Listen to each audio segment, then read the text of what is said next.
Okay, so good evening, everyone, and assalamu alaikum. Thank you all so much for joining us. My name is Mehlaqa Samdani. I am the director at Critical Connections, an organization in Western Massachusetts that builds community and awareness around issues related to American Muslims. Our event today on the question of blasphemy is the first in our Critical Issues in Context series, which will take a deep dive into controversial and contentious topics impacting Muslim communities. Other topics in our series will include the rights of religious minorities, sectarianism, the ethics surrounding war and armed conflict in Islam, and I hope that you will be able to join us for that. So it should be noted that given the realities of societal and structural Islamophobia in this country, it is often very difficult to have these conversations for American Muslims. But we also unfortunately know that often the narratives surrounding these topics are dominated and distorted by both Islamophobes and extremists. And so for this series, we really wanted to create the space where we can engage in these conversations and empower American Muslims and our allies with nuanced understanding around these topics. So coming back to our event today, we all know that there has been an uptick in incidents around the publication of offensive and insulting materials against the Prophet Muhammad sallallahu alaihi wasallam in various Western countries. There has also been an increase in blasphemy charges and prosecutions in various Muslim majority countries, and correspondingly accompanied by a rise in vigilante violence surrounding allegations of blasphemy. And so with our event today, we really hope to grapple with this issue from varying perspectives and examine the theological, socio-political, and historical dimensions of this very fraught subject.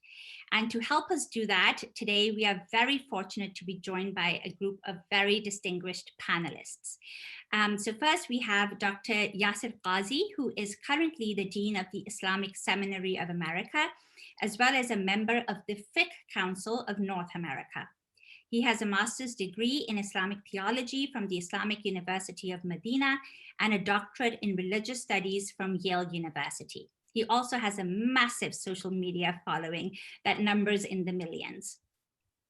Next, we have Dr. Muqtada Khan, who is a professor of political science and international relations at the University of Delaware. He was the founding director of the Islamic Studies program there. He's also the author of numerous books, and his latest book, Islam and Good Governance, which I highly recommend, has received the 2019 Excellence in Scholarship Award from AFMI. Last but not least, we have Dr. Sarah Al-Bantawi, who is an associate professor of modern Islam and Islamic law at Fordham University in New York City. Her work focuses on contemporary Islam and Islamic law, especially in the context of post-coloniality and authoritarianism. She has a master's in Middle Eastern studies, as well as a doctorate in the study of religion, both from Harvard University. It is my delight to welcome you all to the event today. Thank you so much for being here. So before I turn it over to our speakers, I'll just let you know what the format of our discussion today is going to be. So each of the speakers is going to speak for about 15 minutes. And after that, we're going to give them some time to also respond to one another because they come to this topic from varying perspectives. And after that, we're going to open it up to Q&A. And for the Q&A, I will request our audience to then please submit your questions in the chat box right here. If you'd like to submit a question anonymously, please feel free to just privately text me on through the chat, and then we will read out your questions and we'll try and get to as many as possible. So now, without further ado, I'm going to turn it over to Dr. Yasir Qazi, who will briefly touch on the classical ruling on blasphemy and will then examine whether there is room for interpretation in its application in modern times. Dr. Yasir Qazi, please go ahead. Well, good evening and salam, and thank you very much for inviting me to this extremely sensitive topic. I'm grateful to be part of such an interesting discussion. Since time is limited, I'm going to dive in immediately, and my brief preliminary remarks will consist of 5 key points. And obviously, I'm coming to this conversation not just as an outsider, but not just even as a believer, but also as somebody who is trained in the Islamic sciences, who is considered to be a cleric, and somebody who obviously actually gives fatwas in my day job. That is a part of what I do. So I'm coming to this with a very clear quote unquote bias, and that bias is that I am coming to this conversation not only believing that there is something called Sharia, but that we are actively engaged in shaping and in propagating that understanding of the religion. So I have 5 basic points, and I'm going to jump straight in. Firstly, I believe that it is essential for any person who talks about this subject to acknowledge, on the one hand, the historical reality of how the Islamic tradition understood this concept of blasphemy and to not distort that understanding. And on the other hand, to be brave enough to allow pre modern Muslims the moral right to have carved out their own interpretations and their own understandings of the Sharia. In other words, it is what it is, or to be more precise, it was what it was. So, as an undeniable fact, this is just a factual statement. Across all schools of mainstream law, Sunni and Shia, from Ahmad ibn Hanbal to the Zaydis and all schools in between, specific laws were put into place and are found in the textbooks that do curtail some types of speech. It shouldn't come as any surprise that in a pre modern world, in which no society allowed unconditional free speech, the Muslim world as well had its views and its red lines and its rulings on blasphemy. Yes, it is true that the schools differed on the details and the levels of the punishment and the chance to repent and other areas. But it is historically accurate to claim that it would be impossible for any sane adult to stand outside the Grand Mosque of any city in any Muslim land and yell obscenities against God or against the Prophet or against the faith without state repercussions, if not other repercussions before that point in time. So, in this first point, I'm not just asking that we be historically accurate in quoting the past. I'm going further, and I'm saying that we need to respect the right of earlier jurists and earlier political players to draw their interpretations of the divine law and not double guess their sincerity or even their validity. It behooves us to not back project our own judgments and our own values onto our predecessors and to grant them the same authority that we grant ourselves.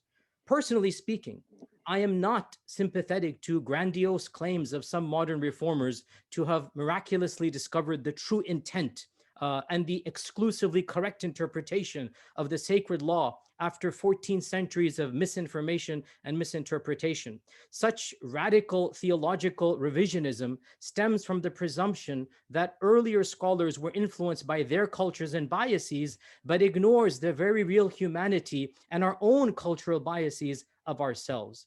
And to be brutally honest, one must really wonder at the miracle of such revisionism when such reformers, typically writing from within the enclaves of Western academia, discover rather fortuitously that the correct interpretations of the ancient Arabic texts just so happen to coincide with notions espoused by Voltaire and Locke and John Stuart Mills. So we need to acknowledge the reality of the past and accept it for what it was. That is the first point. The second point is that acknowledging the past does not mean that we are wed to the tradition. I am not saying that we need to copy and paste the past into the present. Accepting the past and acknowledging the moral right of our predecessors to interpret the Sharia doesn't translate into consecrating their interpretation. Rather, here is where we need to work from within the hermeneutics of our own faith system and to see whether A, there is a genuine cause for rethinking through an issue, and B, to what extent the epistemology of our law allows for change. We need to be transparent in both our motives and our methodology, and be willing to acknowledge that some people will disagree with our motives and others will disagree with our methodology. Now, from my side, as a religious cleric, in my capacity as a religious cleric, I have publicly said many times that there is both just cause and there is hermeneutical leeway to rethink through the application of some of these laws in Muslim majority lands. The fact that the world we find ourselves in is so radically different from pre-modern societies, and in particular, concepts of the nation state and the intermixing of various faith communities and the interconnectedness of the globe, I think that these are sufficient causes for us to rethink through some of these laws. And I think it is very healthy for Muslim majority countries, the clerics of those countries, to have a very frank dialogue amongst themselves about what type of reform might be possible. Those believers who feel that the Sharia will somehow be infringed, they need to be reminded that many aspects of our classical tradition have been successfully renegotiated by the entirety of the scholarly class. And as one simple example, as far as I'm aware, nowhere in the world is jizya taken from non-Muslims in any nation state. And so it is possible for reform to take place. But this leads me to my third point, which is that we must allow those conversations to take place from within each society. Those outside of a society must be cognizant of the sensitivities and the variables of other peoples, and especially those of us like myself who can claim a particular heritage, meaning my parents were Indian Pakistani, even as we occupy and are active in another, meaning in my case, the Western American complex. Other cultures have had radically different trajectories than ours in the Western Hemisphere. And topics such as family, such as community, such as faith, such as what constitutes sacred and divine are perceived very, very differently from people living in different parts of the world. So let's be honest here. It's been more than a century, I think 150 years, since we have established a branch of knowledge called cultural anthropology. And so I think by now, I mean, it would be a crime for any speaker to talk about other cultures and then be guilty of a Western ethnocentric bias. We have to understand cultures are different. And frankly, the question arises, and that's a philosophical question, whether it is even possible to apply the same set of laws, for example, about blasphemy or really about any matter, across the entirety of the globe. In fact, the very fact that even within the so-called liberal West, there is a massive spectrum of interpretation and leeway in how this area is navigated, in what is considered sacred, in what is considered profane, in what is socially allowed and socially not allowed versus what is politically prescribed. The very fact that even within Western lands, there is so much of a spectrum should be enough of an indication for us to understand the diversity of human cultures and thought. So the third point that I have is the dangers of superimposing our own conceptions and of prioritizing our own models and being careful of having a certain bias and a privilege that we give unto ourselves. And this leads me, it's a perfect segue to my fourth point, and that is that it's not just a matter of varying cultures. It's not just a matter of Western culture versus Eastern culture. We are not neutral actors speaking in a vacuum. My fourth point is to remind us that there is a very real political and military dynamics between Western lands and Muslim majority lands. And we cannot and should not ignore the post-colonial angle in all of this. I mean, I'm speaking to an educated audience here. We're all aware of Foucault's contributions to the relationship of knowledge and power. Sabah Mahmood has been amazing in trying to dissect some of the intersectionality between our own values and religion and political theory. And she argues that America in particular, and most of the Western world in general, is directly involved, and I quote her, in the attempt to shape out religious subjects who are compatible with the rationality and exercise of liberal political rule. And she mentions that American policymakers in particular, American policymakers have found in secular liberal Muslim reformers strong allies, end quote. And also, let us not forget, almost 2 decades ago, right after 9/11, an infamous and oft-quoted RAND report suggested, as a matter of national policy, as a matter of national security, that reform-minded Muslims should be supported against those that don't necessarily agree with those types of values. And of course, what has happened with such reports is that reform and reformists are generally viewed as being extensions of American foreign policy, the infamous kiss of death analogy, as some policymakers have called it. So the discourses that are happening on one side of the Atlantic regarding laws and religion and blasphemy and customs of the other side cannot ignore the very real socio-political dynamism and the relationship between East and West. And I, for one, refuse to allow myself, wittingly or unwittingly, to become a tool of an imperialist foreign policy. So this fourth point is that we have to be extra cognizant of such talk and of such reform in the backdrop of a hegemonic discourse that has a very different aim and a very different goal than many of us as believing Muslims might have. And to keep in mind the clear disparity of power between East and West. And the final point that I have is just a reminder, and it's a bit of a sad ending, I understand, but it needs to be said, a bit of a reminder that we are speaking to ourselves in a very safe echo chamber, in a very selective echo chamber, where even if we disagree, we're on all relatively similar wavelengths. But the fact of the matter is that the societies that many of us are talking about are on very, very different wavelengths. Let us not forget the assassination of the governor of Punjab, Salman Taseer, by one of his own inner circle military guards, by one of his own guards, a person that knew him for many, many years. Let us not forget that he was assassinated simply because he wanted to possibly change blasphemy laws. And the fact that Salman Taseer's funeral had to be held in secret in a small private gathering, while the funeral prayer of his assassin generated over 100,000 people. The streets were shut down, mosques were packed to capacity, and launched the assassin to martyrdom status.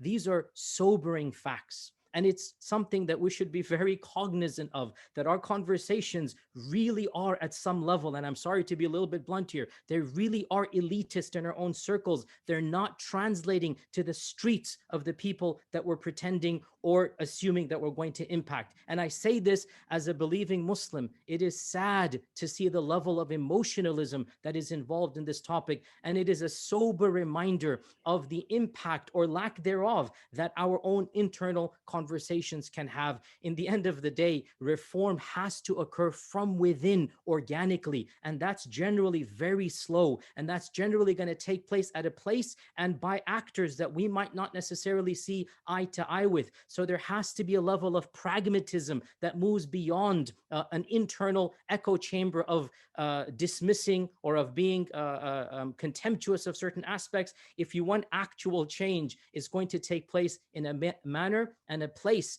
and a pace, and from actors that are generally not going to be in our types of Zoom conversations, but still there is a beginning and there's some type of policies that at least we can understand. And with that, I conclude. God help us all in all of this difficult discussion. And thank you for allowing me to participate. The floor is all yours now.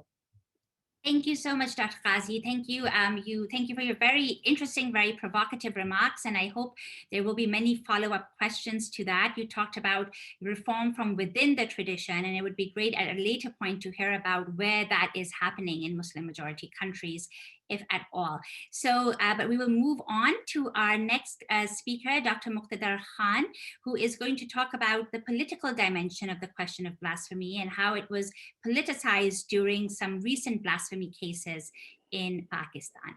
Dr. Khan. Assalamu alaikum and good evening to all of you. And I want to especially thank Dr. Yasir Qadi, who's not just trained in the traditional world, but he's also an Ivy League graduate. He has a PhD from Yale, for being so honest. And his situation is quite precarious. He's attacked from the right as well as the left. So Muslims who seek reform are critical of his work, and Muslims who seek status quo. So I appreciate his honesty incredibly. I also want to thank Mehlaka as a board member of Critical Connections. I really admire the work she's doing and touching upon such difficult topics. And thank you, Sarah, for also joining us. Before I go, I just want to say two things as a kind of response. I appreciate Brother Qadi's attempt to demand respect for the moral right of pre-modern scholars to interpret the Sharia. I hope the same is extended to modern scholars, that when we interpret the Sharia and our morality and our faith and our intentions are not questioned, just as we take for granted that every medieval scholar was a great Muslim. The second thing that I do want to say is that we in the US too are facing a similar situation. There were hundreds of thousands of people who were trying to overturn our government on January 6th. And if we abandon our values from fear of people on the streets, then we will constantly be dictated. Our morality, our law will be dictated by people on the street and not by scholars and their understanding of the values and texts that we have. I'm going to work a little backwards in the sense that I wrote this book called Islam and Good Governance. I'm not pitching this book, but in the book, I did a case study on blasphemy in Pakistan and looked at several cases. I spent 6 months listening to over 200 YouTube videos from various ulama who were demanding that Asia Bibi should be killed for committing blasphemy, etc. And I'm going to give you the conclusion of my talk first, and then I will try to elaborate further. From my research of the text and the arguments, there's no doubt in my mind that in the primary sources of Islam, the Quran and the Hadith, there is no way you can conclude that somebody who commits blasphemy should be killed.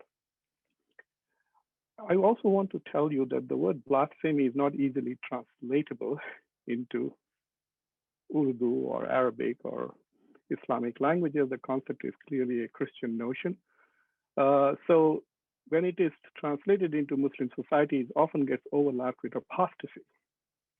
So we have to be very careful to separate the two. In Arabic, they use words such as Shatima Rasul, Sabar Rasul. In Urdu, they use word as Tawheen Risala to talk about blasphemy. All of it really comes down to insulting the Prophet, peace be upon him. I personally, as a believing Muslim, was deeply offended when the Quran was burnt in Florida and when the US government was using the Quran to torture people in Guantanamo. I was upset. I was very angry. I wrote several articles about it in mainstream media, invited Muslims to declare that particular year as the year of the Quran.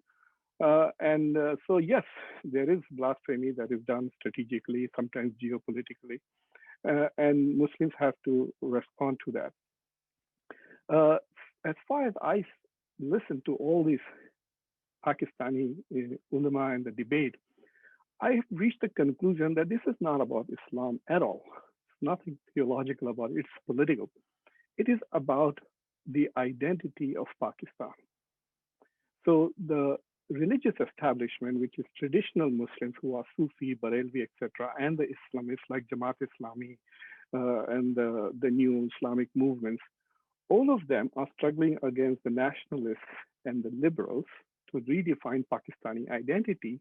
And there are 3 or 4 issues where they literally clash. And one of that issue is the issue of blasphemy. I mean, they also clash on the issue of declaring Ahmadiyya as apostates and also having an Islamic ideology or not. And so it was very clear that the traditional establishment was pushing the liberals and westernized scholars who were pushing the human rights agenda back by using this. And because they realized it is such an emotional thing for Muslims. I have grown up in a country where I have physically got into fights over insults to prophets with other people. And with Christians, it's very difficult because when they insult Prophet Muhammad, I cannot insult Prophet Isa back.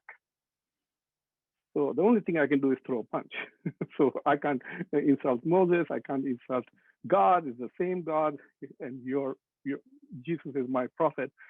So I have experienced this personally, and I can tell you it can be very emotional when the Prophet is. So given that emotional context in Pakistan and other places, some of the debates with regards to the advent of modernity in the Muslim world, what does it mean to be a nation state? What kind of state will we have? What will be the role of religion that will play? This issue becomes the site where all of those things are contested. So the ulama really don't care whether Asia Bibi goes away to Canada or she's punished or killed. That's not the point. The point to them is that the state should not tell us that we cannot implement the Sharia in our country. As simple as that. Dr. We Khan, want our country back. I'm Yes. so sorry to interrupt, but I was just wondering, for those of us who do not know the Asia Bibi case or who she is, if you could just provide Yeah. like a 2-minute So Asia Bibi context. was a Christian laborer who was accused of insulting the Prophet, and then she was sentenced to death, and there were lots of contestations and challenges, and then ultimately she was on some technicality, the Pakistani courts let her go on procedural matters, and then she migrated to Canada. And it was in her case that the governor of Punjab, Salman al-Taseer, tried to intervene and protect her, and that's why the gentleman Mumtaz assassinated him or killed him. So the ulama's argument, when I was reading, I found it very fascinating. They all had the same argument. They would all say that there is ijma, or there is consensus amongst Islamic scholars on this issue. Whenever I hear people go to, like for example, with the Yasir Qadi, mashallah, is a Hafiz al-Quran. He has the Quran completely memorized. So even if he was sleeping and I asked him, yeah, Yasir, where does God say in the Quran that we should all fast in Ramadan? I guarantee you, even without awakening, he will be able to recite those verses from the Quran about the ruling on fasting. So most scholars will simply go to the Quran if it is clear, and they will just recite the verse and the debate is over. In the absence of the Quran on that issue, then scholars tend to invoke traditions where there are clear commandments from the Prophet to do certain things. But when they go to ijma, I immediately interpret that as, okay, so the Quran is not very clear on this, and neither is the Hadith tradition.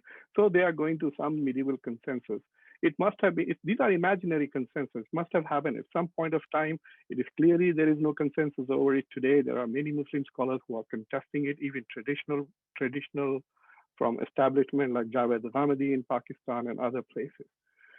And when you actually go and look at the sources that these scholars are citing about consensus, there is even those sources like Ibn Taymiyyah's book on blasphemy or Qadi Iyad's book called Ash-Shifa, they all point out that yes, a majority of scholars agree, but the biggest Islamic legal school, which is the Hanafi school, does not actually subscribe to this. And so there was never a consensus on this issue. A majority of schools have interpreted it that way.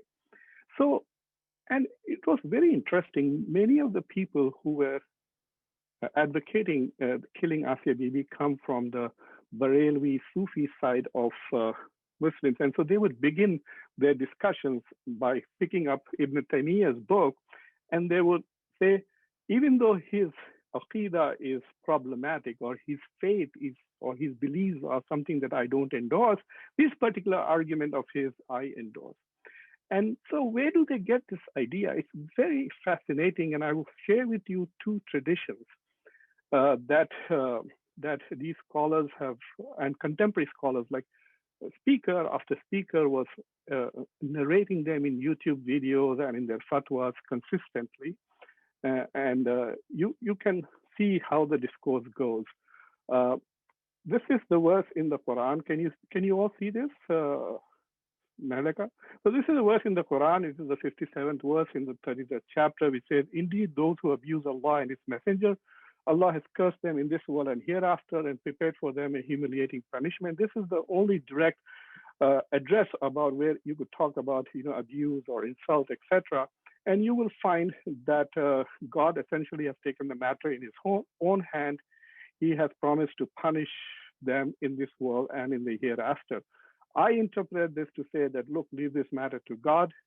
He is going to take care of it. He has promised us that anybody who insults Him and His messenger, He will take care of it. And in the practice of Prophet Muhammad, peace be upon him, there are numerous instances where he was insulted on his face, where he was abused. People threw stones at him. People walked into his mosque and peed on the member of the mosque, the podium of the mosque from where he would give his sermons. They have thrown garbage upon him. And all of these instances, the Prophet has never ordered somebody to be killed or advocated, etc. But in the modern age, Muslim ulama are so strict about this is that they not only say that we should kill anybody who insults the Prophet, they even make the case that if he apologizes and seeks forgiveness, even then he or she should not be forgiven. One of the narratives of the Prophet Muhammad's life is that when he led the conquest or reacquisition of Mecca, he granted complete amnesty to people. Even a woman like Hind, who had abused him, abused his uncle, assassinated his uncle, and said lots of horrible things, he forgave her too. And she wrote a very beautiful poem about his great forgiveness. But there is this narration from, this is from Kitab al-Jihad in Sunan Abu Dawood. It is number 974. You can see the reference. Now, according to this, apparently Prophet Muhammad had given a list of 10 people who had to be killed on sight in Mecca, and they were people who had insulted him, written poetry against him, misinterpreted the Quran, etc. One of them was known to Uthman, who was Prophet ﷺ's son-in-law and also became the third caliph. And so Uthman went on to provide him refuge, protected him, did not kill him on sight, which is very interesting, which some would say if this is the case, then he was disobeying, and then brought him to the Prophet and sought forgiveness. And the Prophet ultimately, when Uthman appealed 3 times, the Prophet then forgave him. And after they had gone away, the Prophet turned to the other companions and said, when I was quiet, why didn't you kill the man? And they said, O Prophet, you should have signaled with your eyes. And he said, it is not proper for a prophet to have a treacherous eye. So this story is narrated with such performative excellence and eloquence by the ulama in Pakistan to say that the Prophet would not forgive those who insulted him, and so they should be killed. Even though actually in this tradition, the Prophet did forgive him, which is quite interesting.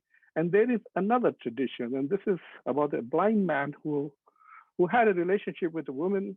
She was his slave and mother of 2 of his sons. And he used to have a relationship with her, and she would curse the Prophet all the time. And he had reprimanded her, and she did not listen to him. And then one day she went too far, and he killed her. And then when he told the Prophet that he had killed this woman for insulting him, the Prophet said that you don't have to pay the blood money. And so these are some of the sources, and these are like the sources that are used by medieval scholars and now contemporary scholars to issue fatwas. If you actually look at it, a man is committing murder, there is no investigation about the murder or anything. And even then, in none of these traditions has the Prophet said, because he insulted me, she insulted me, and you kill her, you're forgiven. If you had killed her for some other reason, then we would prosecute you for murder, etc. So the point I'm trying to make is that this is not a theological thing. People who are dependent on the religious establishment might be reluctant to challenge this, but it is very clear to me that a 3-day convention on these issues would clarify the matter that neither the Quran nor the Hadith literature are advocating killing anybody for blasphemy. That doesn't mean that you can go on, abuse the Prophet, etc. There are many ways to deal with it, like we deal with criticism of Israel in this country. We claim on one hand that this is a free country, you can say whatever you like, and the other day, if you criticize Israel, you lose your job, you're fired from your job, you're finished career-wise. Maybe that's the role that Muslims should adopt in the West. We maintain the claim that there is no legal punishment, but you can, from a societal perspective, you can avoid people who commit blasphemy. So what is ultimately the reality? I think at first I know you must have seen all these images of people burning the American flag. And it is often used to portray extremism in the Muslim world. And I realized while I was studying this, that it is a sign of helplessness. See, when when the US foreign policy commits crimes in the Muslim world, like invading a country on false pretension, destroying it, killing 250,000 people, completely devastating Iraq. And there are no war crimes, no punishments, no accountability. George Bush is drawing paintings and selling. There's absolutely no, I mean, you would think that the West has no law and order. This is a barbaric society. You can destroy any country, kill hundreds of thousands of people and get away with it, torture them, etc. So when I get upset, I will write an article in a newspaper. If it doesn't get published in the West, it will get published in the East. My anger, everything subsides. But what about this common man in the streets of Baghdad and in the streets of Karachi who is upset by this imperial colonial policy? How does he get on Anderson Cooper's show and tell him, I dislike your foreign policy. You claim to be respecting human rights. Look, you're doing nothing for the Uyghurs. You've done nothing for the Palestinians. What are you doing? Nothing. This is rubbish. How does he get on Anderson Cooper to say that? He doesn't. He burns the US flag and he is on Anderson Cooper. He burns the US flag and he is on every front page of every newspaper. Yes, he is not getting his point across because the editors are not being honest in reporting why he's burning the flag. But nevertheless, he's at least getting his say. So I think this issue of blasphemy with the prophet's cartoons in Europe, etc., this is neither an issue of theology. It is an issue of the West struggling to grapple with the growing population of Muslims, the growing assertiveness of Muslims, and they're trying to prove that Muslims have no place in the modern world because they don't subscribe to modern values. Look at France, it has become a caricature of itself. In trying to prove that Muslims are unfit to live in the French democracy, secular democracy, because they haven't abandoned their religious values, France has already abandoned its own values. France is becoming a bigoted and oppressive state. So the point that ultimately I would like to remind is that, yes, there are theological debates in the Muslim world. We need to address them. I haven't forgotten the execution of Mansur al-Hallaj. Even to this day, I'm upset. I have promised myself to write a scathing article about it, which I will. There have been similar cases in the Muslim world. And as someone who is a believing and practicing Muslim engaged with Islamic tradition, I do want to deal with the excesses. But we have to understand that under the broader geopolitical context and the struggle of Muslim countries to cope with modernity, these issues are just taking off. It's not just the issue of blasphemy, it's the same issue with gender, the LGBTQ issue, etc. So for example, I used to be so baffled when we went into Afghanistan and people would talk to me about, oh my God, the Taliban do not respect the rights of women. And I would say, well, Saudis don't respect the rights of women or men, but we seem to be quite friendly with them. For the last 80 years, we have no problem with that.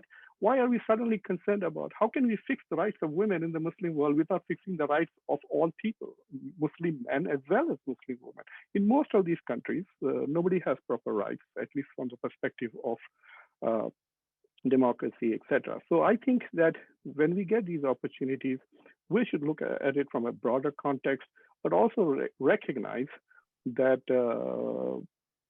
just as we give the right to medieval scholars to interpret Islam in their context, in their politics, Ibn Taymiyyah's interpretation of blasphemy was when Islam was being invaded by Crusaders and Christians were abusing Islam.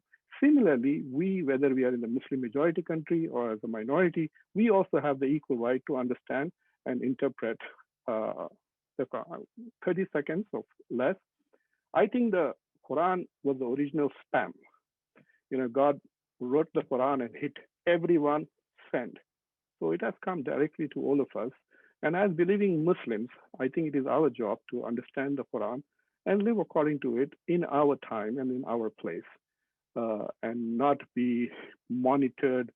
Our consciousness should not become hostile to the consciousness and ideas and intellects of people who lived before us in different places and in different times. Thank you so much, Dr. Khan. I'm sure there will be some response, at least from some of our other panelists after the initial preliminary remarks. So now we're going to move to Dr. Sarah Al-Bantawi, who is going to talk about the rise in blasphemy cases in recent decades, and will speculate on why that is the case. So Dr. Al-Bantawi, please go ahead. Okay.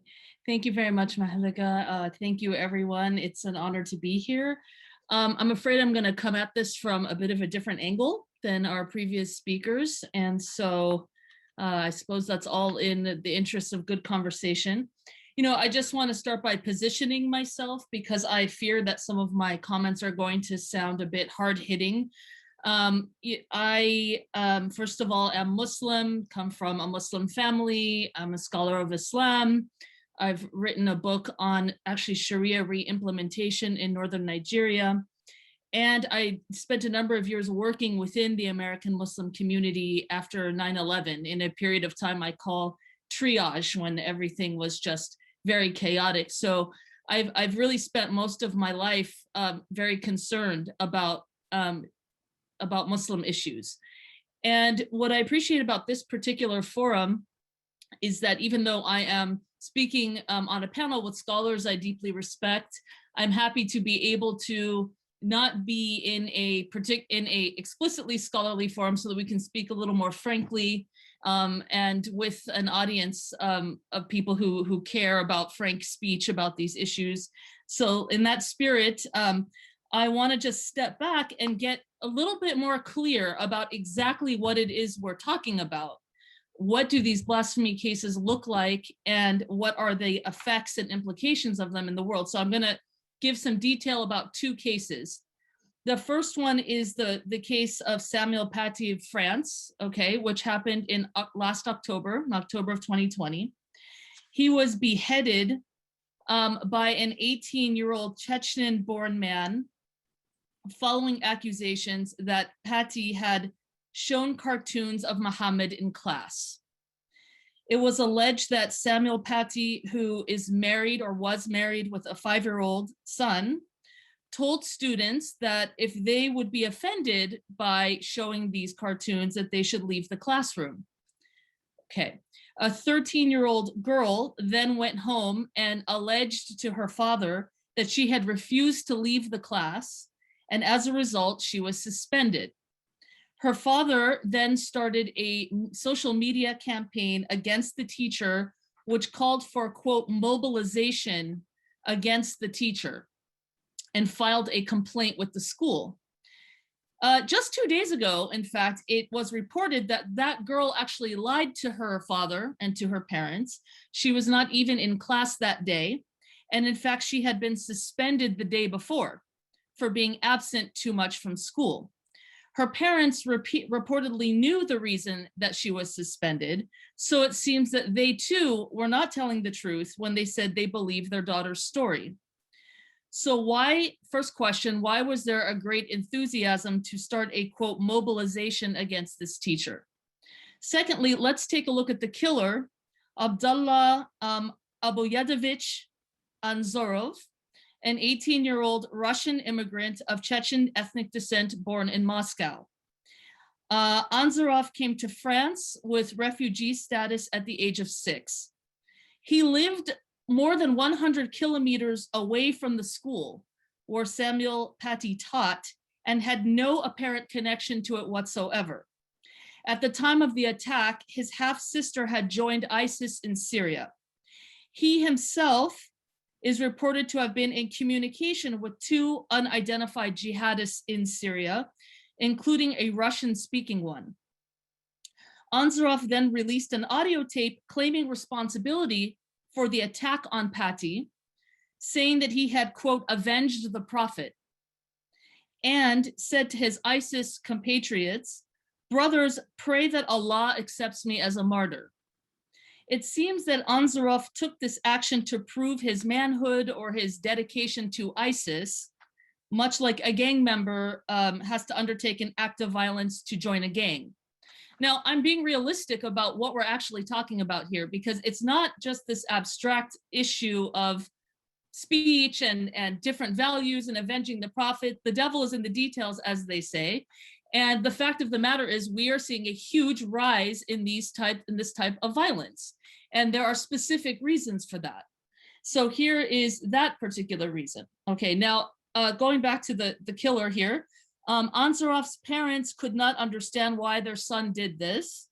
His father worked at night. He was a laborer who worked at night in France. And he lamented that he, quote, lost control of his teenager. The son's body was then repatriated to Chechnya, where his funeral was attended by almost 200 people, some of whom yelled Allahu Akbar for some reason. Now, I as a Muslim find this outrageous. I find this behavior outrageous and completely unacceptable. And I have a few thoughts about it. President Macron of France replied, obviously, by condemning the attack. And then the governments of Kuwait and Turkey under Erdogan, among others, criticized France for allowing the cartoons to be shown in class. The Chechnyan president went so far as to say that France was creating terrorists by showing these cartoons. And then these governments spearheaded boycotts of French products until Macron stepped back from his remarks. Please note here 2 questions. First, why did the father launch this campaign based on a spurious at best story from his daughter, who's 13? What did the father have to gain in his own community by taking on this cause? Second, why did a totally unrelated Chechnyan man murder this teacher? Who's really a child, he's 18. Okay, in the first case, let us accept the going theory that the father launched this campaign as the result of sociological factors in France, which render Muslims a disrespected underclass. Let us then raise the question, would targeting a teacher, I am sure he did not mean to get him killed, though would that not, it should have occurred to him that that would be a risk. Would this increase respect for Muslims in France, if that's the problem? Are we able to take any responsibility for ethical behavior in this case, or is any reaction to perceived disrespect acceptable? I don't think it is. And as a Muslim, I want us to have higher ethical standards than this. Okay. Now, let me turn to another blasphemy case, one that has a profound effect on me and that continues to resonate. In 1992, there's an Egyptian intellectual named Farag Foda. He was a prominent professor, writer, columnist, and human rights activist. He was assassinated when leaving his office by 2 murderers from Jamaat al-Islamiyya, an Islamist group in Egypt. Foda actually has been back in the news recently because in the 1980s, he accurately predicted the rise of ISIS based on what he saw going on in Egypt. Now, I'm not talking about the East versus the West. I'm talking about Egypt versus Egypt. Okay, and these are Egyptians killing other Egyptians, right? Okay, so his son and other bystanders were seriously injured in the assassination of the father. Now, Foda was accused of apostasy by the Jamaat al-Islamiyya, though in his own writings and speeches, he said that what he was doing was defending Islam from the growing Islamist movement arising in Egypt, which was rising more and more at the time. It was, in his point of view, an assault on what he took to be Egyptian culture and the practice of Islam in that country for hundreds of years prior. In fact, if you read Foda's work, you'll see that he claims that groups like Jamaat al-Islamiyya, who regularly take credit for acts of terrorism, should not even be permitted to have the word Islam in their title. That's how much he defended the ethical content and reputation of Islam. And it's actually kind of an interesting point. Why should groups like Jamaat al-Islamiyya get to call themselves the group of Muslims? You're not the only group of Muslims. You undertake terrorist attacks. That's what you mainly do. Why do you get to call yourself the group of Muslims? And we all need to respect this. But people who have more modern or secular or whatever you want to call it views, they don't get to call themselves Muslims. So there's a nomenclature problem here too, okay? In June of last year, Al Jazeera interviewed Abu Ala al-Rabu, who is one of Foda's assassins. So he somehow served his sentence and got out of jail, and is now giving interviews to Al Jazeera. And he said, without a shred of apparent remorse, that he killed Foda because it is in accordance with the Sharia, and he is sure he will be rewarded. Now, I want to pay attention to what he said his motivation was to kill Foda, an Egyptian Muslim intellectual. Okay, so this is the quote of the assassin. He says, to explain, "This was a mistake on the part of the Mubarak regime. They oppressed us and closed in on us completely. They closed our pulpits and our means of spreading our message. They closed and blocked all of our paths, and in the end, we only had one option: to smash everything. What urged me to kill Farag Foda? What was the motivation to kill him? I'll tell you. While the regime was fighting the Islamist groups, closing down their pulpits and killing its preachers, it still allowed Farag Foda to publish his books.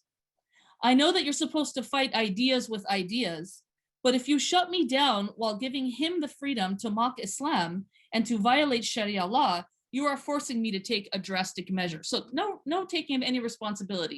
It's Mubarak, it's Farag Foda, okay? You're forcing me to take drastic measures. As I said, he had many beliefs, and he announced them publicly and spread them. Many other secularists in Egypt held the same ideas. By the way, Farag Foda's idea that was offensive was that he did not think that Sharia should be the law of the land in Egypt, right? Which it's never been fully. Of course, some elements of penal law are Sharia, but because Egypt is a multi-religious, multi-sectarian country, it's a republic. So Sharia is not the law of the land. It's not a theocracy. And that's a decision made by Egyptians, Muslim Egyptians mainly, okay? Many other secularists in Egypt had the same ideas, but nobody else would announce them publicly. If you think like that, but keep it to yourself, then I have no quarrel with you. But if you spread this publicly, and if the state helps you to do so, this is a provocation. He said loud and clear that as long as his heart beats, he would not allow for Sharia to be implemented in Egypt. He promised to fight it until his last breath. Those were Farag Foda's words. "I disobeyed the ruler by killing Foda," which is actually a sin in Sunni theology that, so he's acknowledging that. "I disobeyed the ruler by killing Foda, but I have no problem with this because he was an unjust ruler.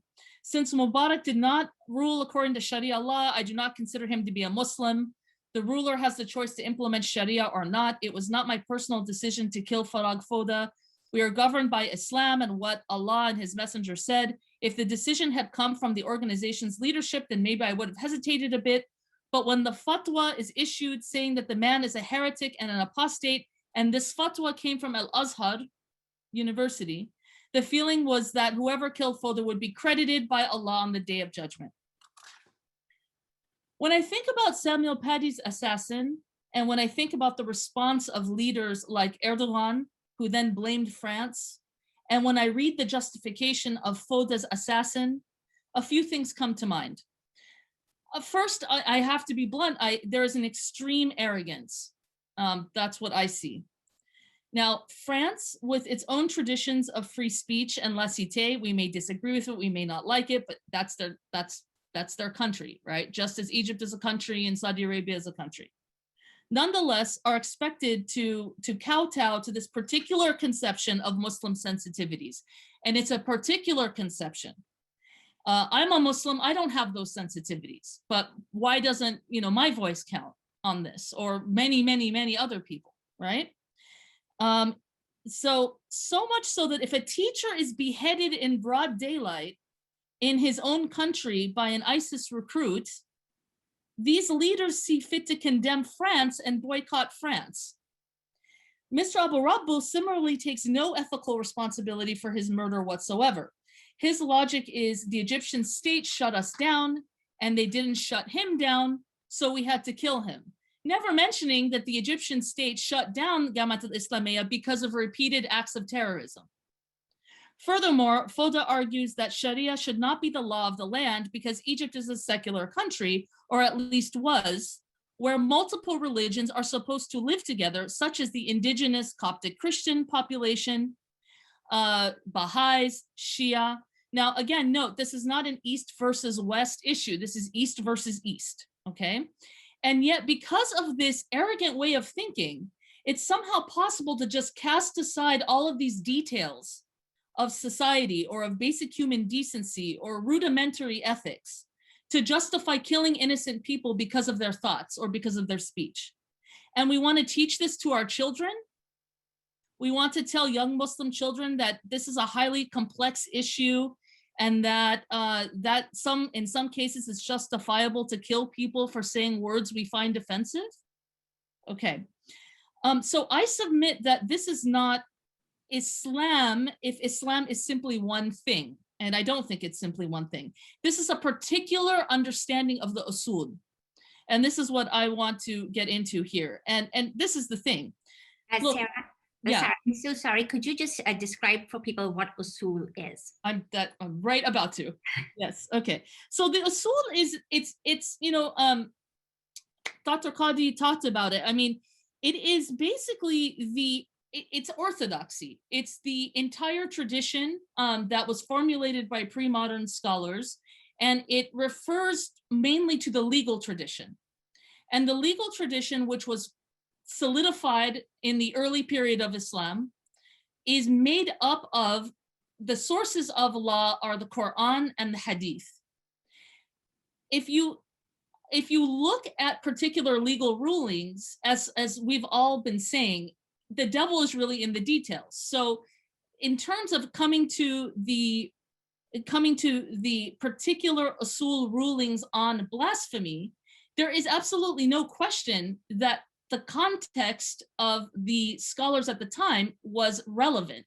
But I think what we're saying, see, I study post-colonial Islam. So what we're saying, I think there can be no question at all, and I think Dr. Qadi even said it, that the pre-modern scholars were working within a particular context. This is completely obvious, right? And they had particular historical situations that they were responding to. But what we do in the contemporary moment is we take that whole tradition, we basically consider it closed, or it can only be open in only by the scholars. There's a real question about who qualifies, okay? And only if this kind of big universal conversation among scholars happens that allows us to go back and reopen particular issues, which, by the way, it's impossible to have that universal conversation. I mean, I'd love to see someone successfully do that. What happens is that facts on the ground change, like the jizya tax that Dr. Qadi mentioned. We simply don't have the Ottoman Empire anymore. We don't have Islamic empires anymore. That's why we don't have the jizya tax. So it's more that we just change our behavior and we have different ethical ideas, and then those get reflected in our behavior and what we conceive of as of the ethics of Islam. But we have a tendency, and this is what's troubling to me, we have a tendency now, because of post-colonial fracture, because so many countries have undergone so much trauma, because Muslims consider themselves weak in the world today, there's a tendency to go back and look at that period and reify it and say, this is our structure and we need to hold to it no matter what it says, even if it offends what we can almost all agree upon ethically, which is that you cannot behead someone in the street for insulting the Prophet, okay? If he was even trying to insult the Prophet. Of course, he was trying to make a different point about free speech. But here's the thing. I think that it's, and I'm not impugning anyone here, obviously, but what I have observed in my own work, when my work on Northern Nigeria, for example, and you can ask any Northern Nigerian practicing Muslim what they think of the Sharia reimplementation. They'll all tell you to a one, this is cynical politics, right? So this idea that we need to be implementing these kinds of rulings that we are so offensive to our modern ideas of ethics, a lot of the actual players who are doing that for reasons of power. Now, it's a circular logic. If the majority of people, if you can convince the majority of people that there's no way out of this circle and we can't do anything about the tradition, and then you happen to be scholars that are repeating this over and over and over, then you get to hold on to your power, right? And it's at the expense of what I think is the actual ethical makeup of the health of the American Muslim community. So I have a serious problem with that. And I guess I'm sure I'm going over and I have a lot more to say, but I'll just end by saying, you know, many of us probably have the experience, those of us who come from Muslim backgrounds. I come from an Egyptian background. My colleagues come from South Asian backgrounds. I'm sure you know what I'm talking about, that you can go to your parents or your grandparents and you can say, I play a game at this point when I go to Egypt and talk to my older relatives and I say, hey, have you heard about this hadith that's very, let's say, offensive to modern norms that they've never, and they tell me I'm crazy. That's not Islam. Are you out of your mind? Of course we don't believe that. Well, it's a da'if hadith, but you see, why is it that we can go to our forebearers and we can talk about this version of Islam in which somehow it's a debate whether or not you can behead someone on the street? Why is it that we can go to our elders and they have no idea what you're even talking about? They don't even recognize this as Islam. That's because there's a different ethical structure. And why is it that I can go to people younger than me who were brought up in the West in a lot of cases, and they want to play word games and have a big challenge about whether or not this is possible? It's because they're being taught a certain version of ethics. And it's being done, it's not, this isn't simply just, oh, they know Islam better. It's more complicated than that. So I resist this idea that we're stuck with ethical norms that we have to play mind games with ourselves and justify unjustifiable things. The last thing I'm going to say is on this question of this post-colonial condition. I'm reminded of this Indian author named Ahis Nandi. He's a theorist of post-coloniality. And he talks about how the colonial condition, the condition in which you, let's say you're Indian and you experience probably one of the worst cases of colonialism in the world, British colonialism for over 350 years, or to a lesser extent, parts of the Middle East, and of course, Africa. There's something about that process, Nandi argues, that renders the colonial subject a child. That that somehow you're always looking up and blaming other people, and you don't take, and I have a problem with that. We need to stop doing that. We need to take responsibility for, that's how you break the post-colonial condition. That's how you reclaim your power, by taking responsibility and saying, we don't do this, we do that, this is acceptable, this is not acceptable. Not constantly muddying the waters about issues that should be obvious.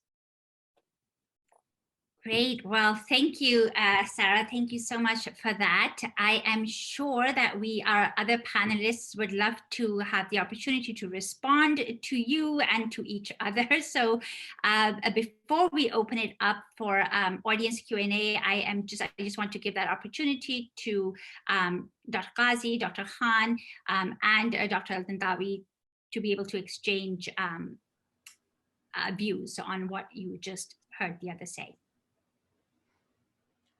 So I guess I'll begin because I went first. With regards to Dr. Mukhtar's comments, I mean, again, appreciate all that you said. With utmost respect, obviously, I mean, personal opinions don't really form the basis of Sharia laws.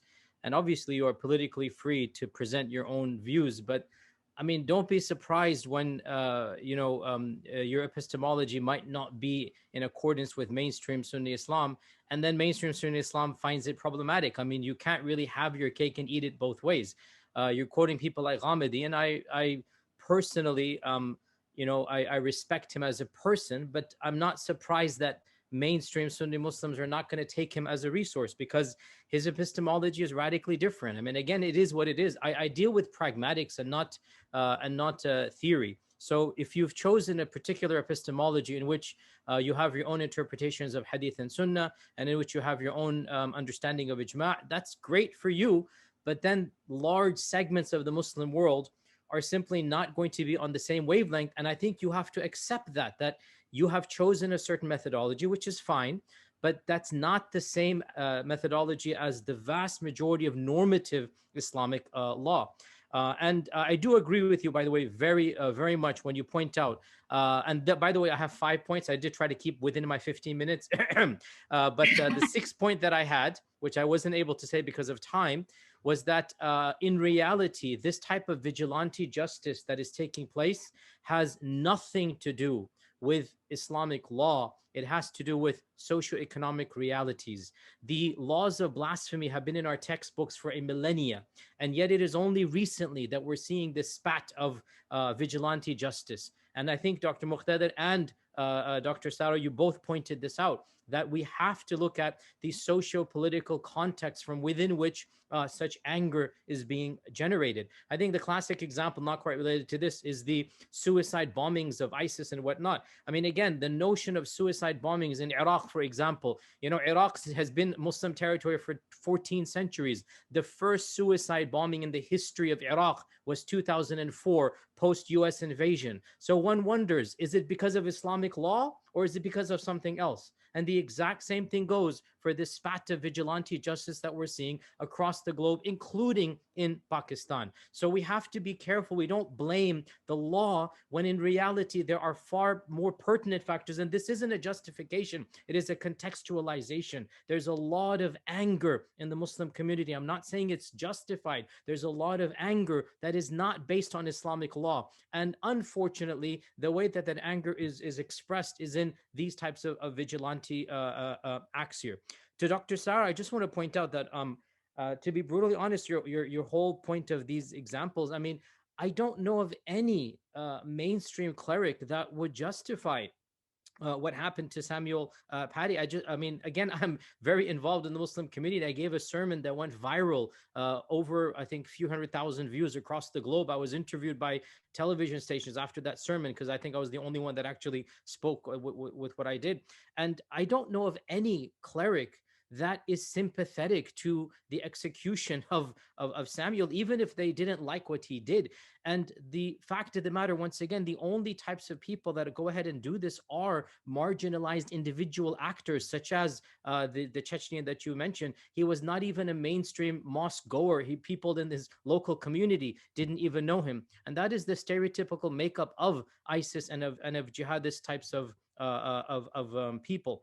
And with regards to your issue of scholar and who constitutes and whatnot, this goes back to what I said to Dr. Muqtadir, which is that, again, it's a question of internal credibility. I mean, I don't think it's fair I mean, if you're not going to follow, and again, it's your choice. I'm not saying it's wrong. If you're not going to follow mainstream normative, epistemology, then don't be surprised when those who do choose to follow mainstream normative Sunni methodology don't resonate with the types of views that are being espoused. It's just, it is what it is. My views are not accepted as authoritative outside of my group. I mean, and people that are on the either ultra conservative or on the progressive, I'm sorry to use these loaded terms, but there is a utility at times for them. You know, I have my own niche base and I have my own people that look up to me because I have a certain methodology.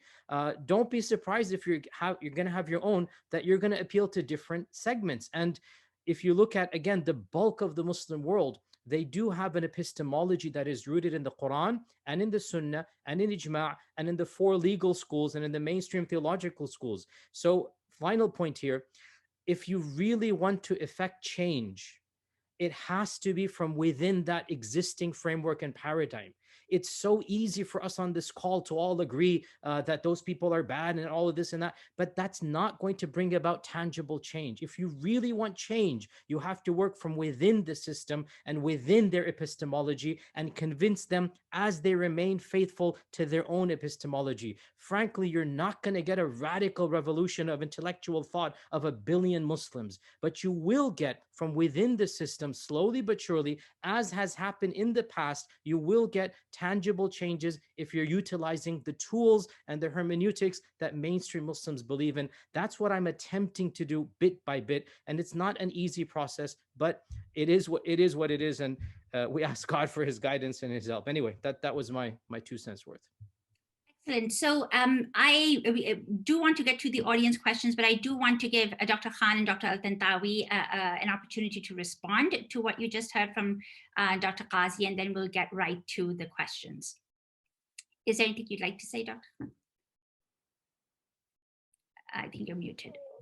Yeah, let Sarah go first, and then I'll, depending on the time, I will. And if you don't, Can you- and if you don't have anything to say, we can immediately go to the Q&A as well. I do want to say two things, but Yes, and go ahead. okay. So the first thing that I do want to talk about is Ghamidi. I'm not a follower of Ghamidi. Please, Ghamidi does not like Sufis, and I have a soft spot for Sufism. So we are not walking on the same street. But I'm glad you brought up Ghamidi. Ghamidi had to leave his home country of Pakistan and come and live with us here in Texas because his colleague was killed and he didn't feel safe. So this idea of normative Sunni Muslims is very dangerous. The moment you say someone is not part of it, like what you are saying to me, if both of us were living in Pakistan, I would be worried tonight that your friendly normative Sunni Muslims might come and burn my house down or kill me. And then I will also have to migrate to Malaysia or to the US after that. That's number one. That's very scary, this idea of doing takfir and saying that, oh, your views are not in consonant. If you read my book, I have followed the standard methodology articulated by Sunni scholars. And the only thing that I've pointed out is that they don't follow their own methodology.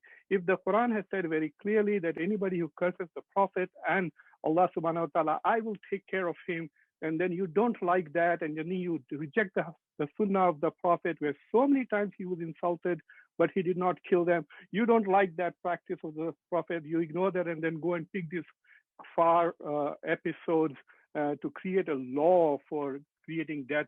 So that is my critique, saying that I'm looking at your own methodology and the traditional scholars don't seem to follow. And in Pakistan in particular, they are also clearly misrepresenting the traditional itself when they say repeatedly that there is a consensus, there is not, especially given that in Pakistan, the majority of followers are of the Hanafi school. That is my one point. The second point is that this is kind of depressing for me. There is no doubt that among the traditional scholars in the US, Yasser Qadhi is probably the most talented, most knowledgeable, and importantly, most followed. You know, millions watch him on TV, on YouTube, and he seems to be paranoid and afraid of his own constituency. And he's afraid that they will do takfir to you if you move even slightly off the beaten path. And that is to me very depressing, is if you don't have the courage to challenge the past interpretations, I'm okay. People will not follow me because, okay, who cares about Muqtada? This is crazy Muqtada. You can ignore me.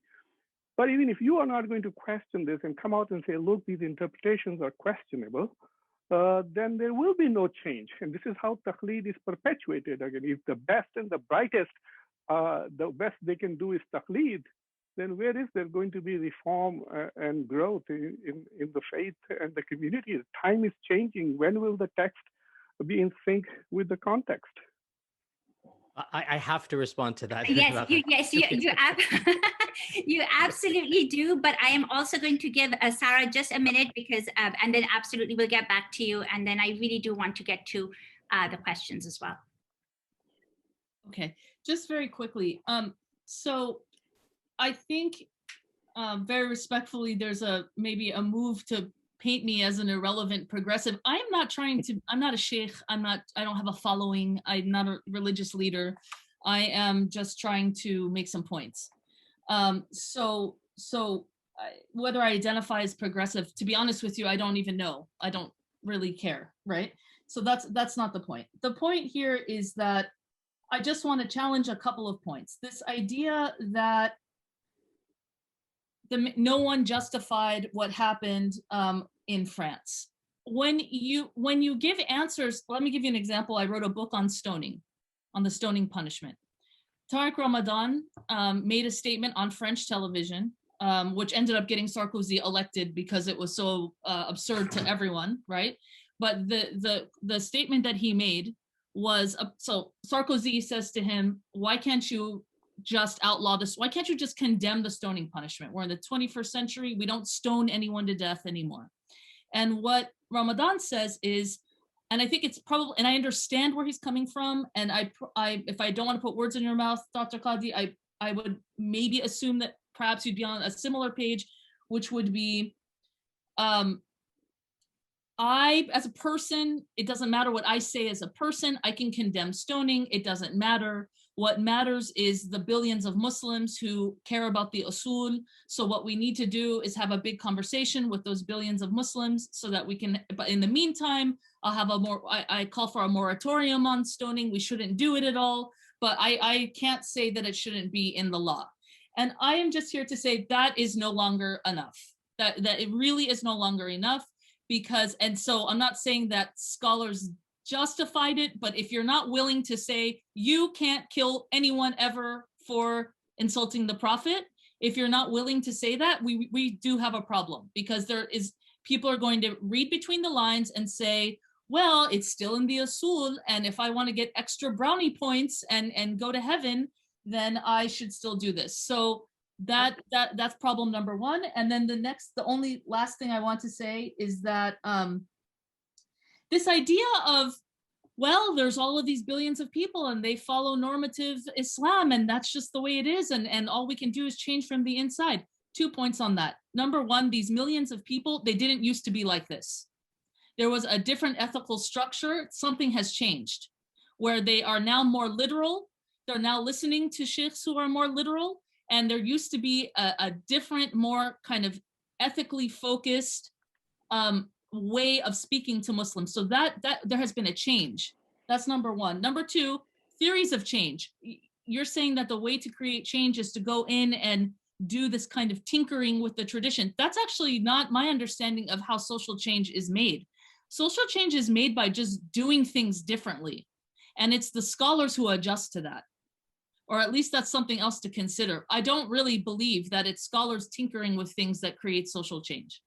Thank you. Dr. Ghazi, if you could, yes, please respond, but if you could do so briefly to both, because then we want to get to the questions. Okay, so Dr. Muqtada, I think you have a bit of a misunderstanding. Firstly, by the way, if we were in Pakistan, I would also be under death threats. I'm pretty sure you are not aware of what's happening on social media with regards to me. We are both equally, but the main point, and I say this not as a boaster or bragging or something, but I have never in my life pandered for popularity. It's a matter of using wisdom, but it is never an issue of changing my opinion because of popularity. Yes, wisdom dictates that we present controversial issues in appropriate language. But if I were to say something on my tongue that my heart does not believe to be true, I would genuinely fear divine wrath on me. So I have never in my life given a religious verdict or spoken about this faith without sincerely believing it to be the act of God. And I've never shied away. Actually, if you listen to my talks about jihad and about blasphemy, the death threat from ISIS that came, and I have 2 death threats. I'm the only American that has 2 death threats by name and by picture, a huge picture, a color picture in their magazine, and I didn't shy away from it, was over the blasphemy issues. After the Charlie Hebdo incident, I was the cleric and I was the sheikh that stood up and gave a khutbah that went viral and condemned ISIS. And then I did it again. So it obviously, I mean, it is a bit insulting to me to insinuate, you didn't say that, but to insinuate that I'm somehow scared of speaking the truth. You should also understand it's not fear. There are elements, and I think, Sarah, I think we're going to have to agree to disagree. There are elements that I genuinely believe are a part of the Sharia. So I can't disregard the fact that I believe this is coming from God. My religion is not based upon a popularity vote, and my ethics and norms don't depend upon the current, liberal understanding of humanism. That's the way I am. I understand you're different, but do understand that I'm coming from a place of sincerity and not a place of fear. So I hope that answers that issue. Great, thank you, Dr. Ghazi. So I'm going to go to the first question, and that is for you, Dr. Ghazi, and it says, how do we balance the call for reform from within with the general ambivalence towards the status quo, or embrace a stance of quietism? It seems like asking for reform from within is like asking the police to investigate the killings of Ahmaud Arbery, George Floyd, Breonna Taylor, or asking Harvey Weinstein to address Me Too. This is from one of our audience. Those are some radical examples.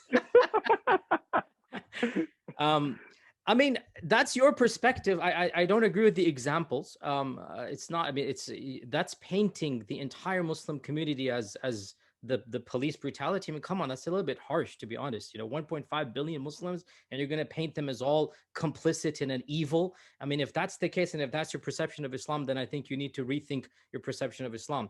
But I'm being tangible. I'm being pragmatic and realistic. How else do you expect large groups of Muslims to change? Do you really think you're going to bomb them into your perspectives like the Americans tried to do? How else do you think is going to happen? These are believers. And by the way, and again, let me be personal here. My own trajectory in the last 20 years. Look at that. Those of you, and I know Muqtadir knows, I don't know how much Sarah knows about my trajectory. From where I was and my group and following, I thank God, I'm very grateful. I have taken them with me, and I have shaped the minds and broadened the horizons of hundreds of thousands of people who used to be very, very ultra conservative. It is possible. It's tangible. And I did that because I was sincere, because I was genuine, because I'm following a hermeneutics that they understand, and I'm using those hermeneutics for them. I'm not saying my way is the only way, but I am saying, A, it is effective.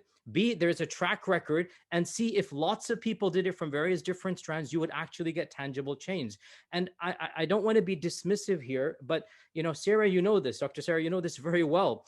For all of the talk and hype and whatnot, let's get real. Let's get real here. How many people actually attend, and I'm not labeling you as such, progressive Muslim circles? How many people actually identify and then how many mosques in America, let's say, are LGBT friendly? Let's just lay the card on the table. How many are actually LGBT friendly? I'm not saying pro or con, I'm just being factual here, right? So let's talk in pragmatic reality. The vast majority of Muslims have a certain paradigm. I'm working within the system, not because I'm scared of them, but because I actually, generally speaking, I'm a believer of that paradigm. So you want to bring about change, it is possible to be done from within, and it's something that hopefully myself and many others are doing. Might not be to the level you want, and might not be at the pace that you want, but hey, in America, it's a free country, and I have defended your rights and other people's rights to do as you please, and God will bless whoever he chooses to. Dr. Qazi, you keep saying that we have to work within the system, and we have to work within that epistemological framework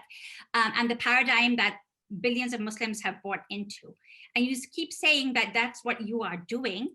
And I'm also wondering, how are you doing that when it comes to the question of blasphemy? How are other people who are working within contemporary scholars within Muslim majority countries or here in the US who have bought into that framework and who subscribe to it, what have they been doing to sort of bring it into contemporary times? Not to conform to contemporary times, but using that framework. So where is that change happening?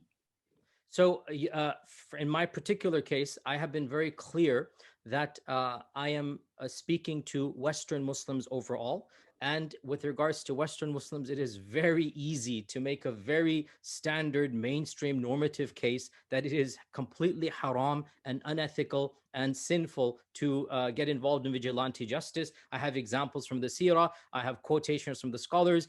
Unfortunately, not too many people were actually doing that, but I did this multiple times. And it's very easy to make that case. The more difficult case, which I don't mind doing, but remember my 5 points, and especially point 3 and 4, I don't feel I am the best person to do. And that is dialogues within Muslim majority lands, dialogues in Pakistan or in Nigeria or whatever. That's something that my very presence would actually pollute those gatherings, because I'll be seen as a Westerner. I'll be seen, even if I'm Pakistani origin, I'll be seen as basically a tool of imperialism, which is why it is actually safer for most of us to not talk about country-specific issues as if we are better than them, as if we can pontificate to them what they should do. Our mere bringing up what they should do will automatically hamper genuine efforts because of the dynamics and the global politics and the hegemonic realities between the West and East. So I speak as a cleric from the West to Western Muslims, and it's much more easy for me to do that. That's my main area of preaching and teaching. Mehrak, I just want to add one small point. Sometimes Dr. Qadi says that all Muslims and majority of Muslims have this paradigm. I found it funny that, people get high when they drink or smoke something. Muslims get high over how many Muslims are there in the world. So it's, oh my God, 1.7 billion, 2 billion Muslims. And then the funny part is when someone says, oh, there are 2 billion Muslims, give them 2 minutes and then they'll say, oh, the Shias are not Muslims. Oh, the Ahmadiyas are not Muslims. The Sufis, God only knows where they came from. And then you are not a Muslim. At the end of the day, they will be the only Muslim left in that room at the end of it. So this assumption that there is a standard paradigm that all Muslims subscribe to is incorrect. Yes, there is a core community in every society. In Saudi Arabia, they thought that the Sharia had banned driving and Muslim women were driving in other Sunni countries. So Turkey is also a Sunni country. Saudi Arabia is also a Sunni country, and the paradigms are not very similar. So we should understand that even though there is a broad normative paradigm, there's a huge difference in how Muslims are. That's why we have had different schools of thought. That's why we have so many different madahib, so many other schools. In 2006, Al-Azhar had done a survey of the city of Cairo. And I remember actually at that time, Suhaib Webb was working there as an assistant or something. And they identified 80 usul al-fiqh, schools of jurisprudence. And they said different methodologies. And I'm not saying just broadly, but different methods of deriving Islamic law just in the city of Cairo. So even Muslims also, there is profound disagreements and diversities on many, many issues. And we should not forget that. And part of it is because in some societies, some issues led to reform in something. In other societies, issues led to reform. For example, blasphemy is not punishable by death in all Sunni countries. So we have to understand that already reforms have taken place. For example, I think in Tunisia banned polygamy, and in Morocco, you have to take permission before you can take a second wife. So there has been evolution of the law already, and these are Muslim majority countries trying to implement Islamic law. So there is no uniformity at all. And within the, I mean, Yasir Qadhi's, the point that he made about Pakistan was perfect. And because I'm a small player, he's more likely to be killed than I am because he's a bigger player. So yes, he's more in danger than I am. But he thinks he's at the core of the paradigm and others are not.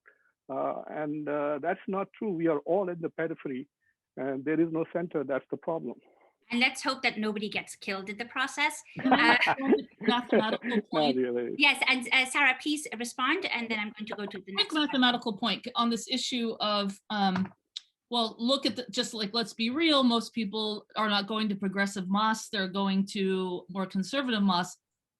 The actual numbers are that less than 15% of American Muslims in the United States go to any mosque, okay? So that 85%, I believe that a large portion of them are just completely disaffected because they don't, progressive mosques, I mean, yes, you're right. I think I can think of maybe 2 that are LGBTQ friendly explicitly, but the progressive movement, if you want to call it a movement, it would be less than 20 years old. And there are many problems with it. I agree with that. And it's a tough one to solve. But the actual more important number is that 85% of people, Muslims, do not go to any mosque whatsoever. So I don't think 1.2 billion Muslims believe anything. I think you're talking about a much smaller number than that, with a very loud voice speaking in the name of all of Islam, while everyone else is kind of disaffected. I never claimed all, by the way, both of you. I never claimed all, but I said statistics speak for themselves. And there are certain preachers and teachers that are very mainstream and accepted, and there are others that are in the fringe. Social media has flattened all playing grounds, by the way. And it's awkward for me to say this because obviously, Dr. Muqtada has pointed out, there's a reality of who I am. It's awkward for me to say this, but social media has flattened the curve. Look at the biggest names in other interpretations of Islam in America and see how many people are listening to their YouTube, they're following, whatnot. So it's not about geography even, right? It is what it is. These aren't my rules. It is what it is. The mainstream bulk, yes. The majority, I would say, of committed. By the way, that figure of 85 is the first time I'm hearing it. What I read from the ISNA's survey was around 35% are mosque goers. So that would make 65 not. So I'm not sure about that. But in any case, that's an assumption to assume the rest of the 65 are automatically inclined towards uninterpretation. I would say the default is that those other 65% are not really identifying with any strand of Islam. They're more, basically away from the faith and not really with a particular strand of Islam. But anyway, some points I there. agree. It's just that there's a reason they're away from the faith. Many reasons. Okay. There are many reasons, and I feel like that the younger generation is looking for answers to problematic questions, or problematic quote unquote questions, that our mainstream ulama are not able to respond to, and they're not able to reconcile what's happening in the Muslim majority world around some of these issues with the Islam that their parents raised them in. And because they're not finding other answers, they are then moving away from more traditional sources. I have a very quick question for Yasir. Do you have more YouTube followers or ISIS? Okay. ISIS? I don't even know ISIS has a YouTube channel. They have YouTube channel? There are their preachers, their Baghdadi videos were there. Really? I have no clue. I don't subscribe to ISIS's YouTube because I'm on their hit list, so I kind of stay away from them a little bit. Yeah, but for my what if personal they sanity. have more followers? What would it mean? Do we take that as normative Sunni Islam because they have millions of followers? ISIS does not have millions of followers, Dr. Mukhtar. I don't know where you're getting this from. It's definitely more than fringe. progressive Muslims. It's definitely very more fringe. than Okay, so moving on. So this is from another audience member, and any of the speakers can take this. She says, I'd like to point out that in Sunni juridical discourse, we have as much a tradition of protest and attempting to change the direction of the discourse as we do that of compliance with current norms. Juridical discourse was argumentation. As a reaction to Ibn Taymiyyah's work on Sab, where he endorsed an expanded use of the death penalty, we find Al-Subki's work and Ibn Abidin's work that do in fact contest and object to Ibn Taymiyyah's conclusions. Both were mainstream scholars, and in Ibn Abidin's case, he advocated for a minimalist approach to had penalties as the most authentic application of Hanafi doctrine, and on this basis criticized the use of the death penalty for blaspheming the Prophet, except in cases of treason. If anything, Ibn Taymiyyah was an outlier, as his work was a reaction to the fact that Mamluk courts were not enforcing blasphemy laws. Are we taking this aspect of our history into account when we make assessments of medieval discourse? Interesting question. So who would like to take that? I can tell you very briefly that there is no consensus on this issue. There is a majority of ulama that people now say believe that there should be punishment for both apostasy as well as blasphemy. But theologically, it is not.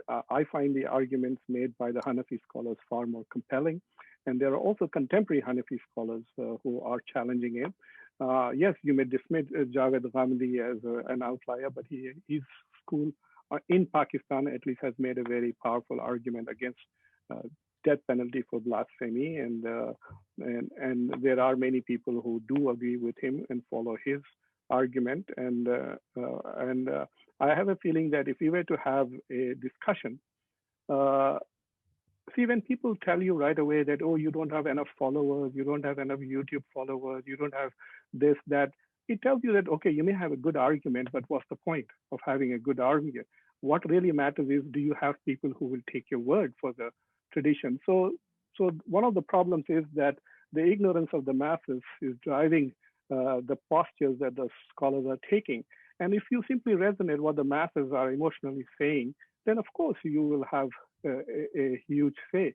So I think that is the issue. In America, we have this opportunity for American Muslims who can think freely, who don't have to be that worried about the street. They don't have to be worried about people coming and burning your house down or killing you or having to run away. So I think that American Muslims should take this opportunity to revisit some of the serious issues in the past. And I do believe that we as any moral community, in order to be authentic, in order to be authentically Muslim, we need to be able to have our own understanding of our sources because we believe in them, and then try to build our own relationship with God by following his laws. And that is important. And rather than seeking affirmation from Muslim majority countries or other people. Thank you, Dr. Khan. Dr. Qazi, if you could respond, and then Sarah, I have a question for you. If you can then respond, but then I also have a question from the audience directed to you. So I think this goes back to my first 2 points. I'm somebody who has trained in the classical law. This is simply incorrect. These types of radical revisionisms of the past. It's not true. The whole notion of blasphemy laws, it is undeniable. The Hanafis had an exception for Shatm al-Rasul, that basically for somebody who criticized the Prophet. But even the Hanafis have laws for ridda and have laws for those who curse God and the religion. The Hanafi exception was for cursing the Prophet if you are a Christian or Jew. They said if you're a Christian or Jew, obviously you don't think he's a prophet. But they said he should be jailed and punished as the authorities see. It wasn't freedom of speech. It wasn't Voltaire. So this thrust to try to radically reimagine the past, I'm not a fan of it. It was what it was. But this goes back to my second point, which is, okay, that was the past. They had their laws. We don't expect them to be propagating John Stuart Mills, back in the 12th century in Baghdad. It's totally ludicrous to try to back project our notions onto them. I think much more pragmatic is to move on to stage 2. They had their laws. They had their understandings. And you know what? It was right for them for the time and place. Let's now see which part of those laws we have the right to change and why we're doing that. And let's see what we can negotiate. And I'm all for rethinking through, in light of the nation state, in light of the fact that citizenship is a novel concept that wasn't known 500 years ago, and that all citizens, are a different understanding. Again, we go back to the Impossibility of Islamicity by Wael Hallaq. That's a great book to talk about the fundamental incompatibility of the nation state with certain notions of the Sharia. Not that either is necessarily evil, but you can't have a nation state that has all of the laws of Sharia because their paradigms are totally different. If we were to take this avenue, we could actually bring far more tangible change without reimagining a utopic past and trying to reformulate how the past tradition did. So I just wanted to, in my opinion, correct, but obviously others have their views, that notion of the past. Okay, so thank you. Sarah, do you want to respond? And then I have a question for you. Shall I just say it right now? Okay, so the question is, a 2017 Pew poll found that 43% of American Muslim respondents say they attend mosque weekly or more. Can you please reconcile that with your claim that only 15% of American Muslims visit mosques? Thank you. A Pew poll from 2017 said 47% visit 43% of American Muslims. That sounds way too high to me. And the poll that I am citing is actually from an American Muslim group, the think tank that's based out of Michigan. I think it's called ISPU, the Institute for Social and Policy Understanding. Yeah, so 43%. Please send that poll. Maybe it's grown, but that doesn't sound right to me. I want to say a couple of things. No one is actually saying that we want to impose John Stuart Mills on the tradition. I haven't heard anyone saying that. The brilliant question, I think the very rated brilliant question that was asked just that Mehlaka just read is actually pointing out that there were scholars that challenged Ibn Taymiyyah's ideas of blasphemy within that exact same time period. But because there's the politics of additions and translations as well, that for various, just because of historical accident in many ways, Ibn Taymiyyah, he was a marginal figure, and now he's emerged as a very central figure, and that has to do with the rise of political Islam, actually. So it's not really to do with this usul. I really want to unpack this idea of this. I think what you're saying, Dr. Qazi, is that there's ijma on the question, and that there's really nothing we can do. And I think that you also mentioned that you believe that ijma is in and of itself the Sharia. And just to clarify, Sharia is God's ideal law. Strictly speaking, as Muslims, we can't know exactly what it is. What we have is fiqh, or Islamic law. These are traditions of jurisprudence. So theoretically, the Sharia question is always open, and to take the position that it's closed and we have an usul that's already closed is a particular position to take. But I really just need to push back on this. Well, it's circular reasoning, well, but all of these Muslims believe it. Okay, number one, all of these Muslims used to be in a different place, so we know that that's changeable. And then number two, I think Dr. Khan brought this up in really well, which is that Kim Kardashian has the most followers on Instagram of any human being. Does that make Kim Kardashian important or someone we should be listening to, or that, populism, we have to be very careful with that concept. So I'll just stop there. By the way, I never said there's ijma on this issue. I said there's ijma itself is a normative principle, but I never said that ijma. There is not ijma. Can you tell people what ijma is, guys?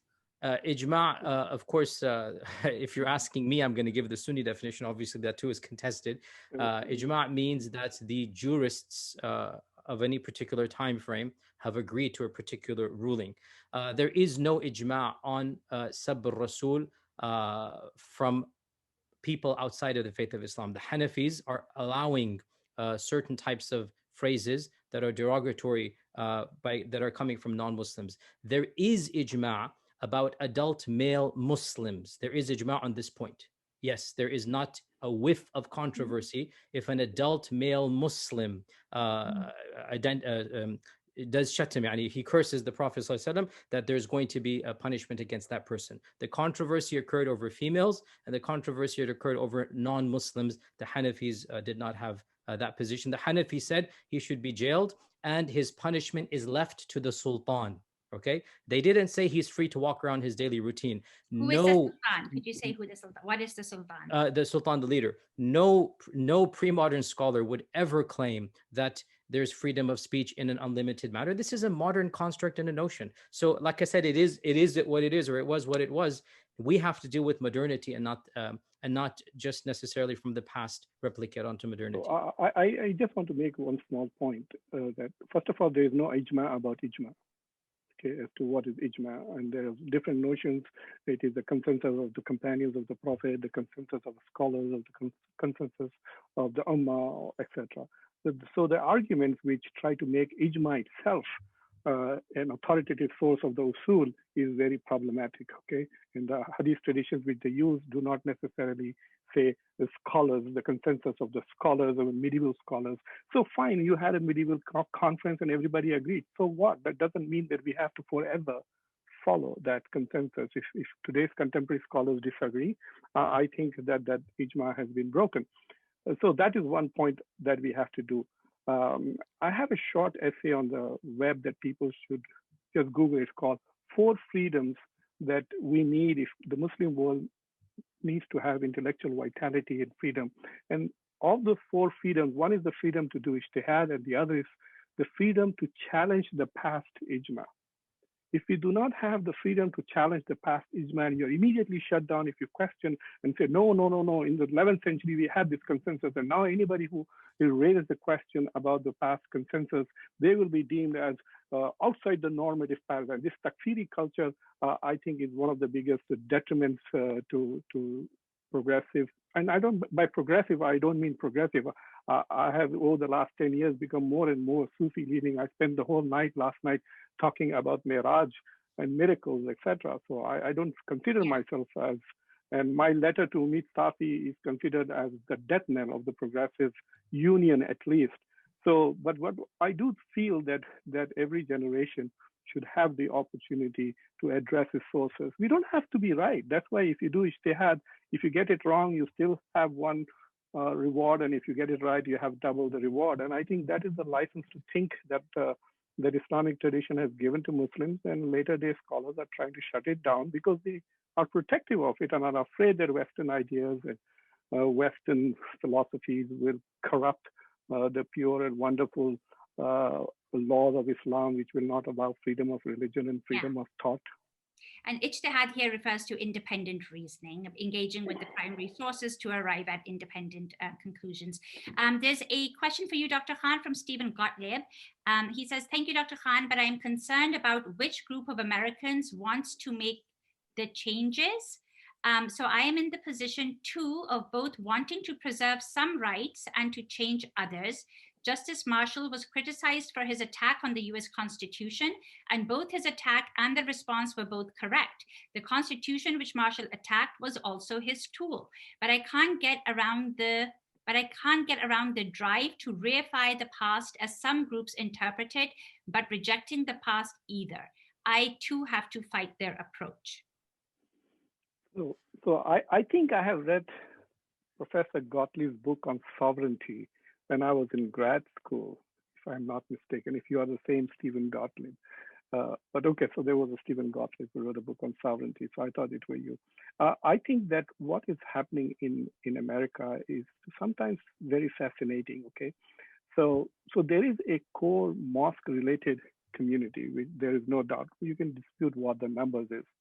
And they are the core because they in Ramadan will go and fast and they will attend the Taraweeh. They will perform all the ritual and obligatory aspects of it.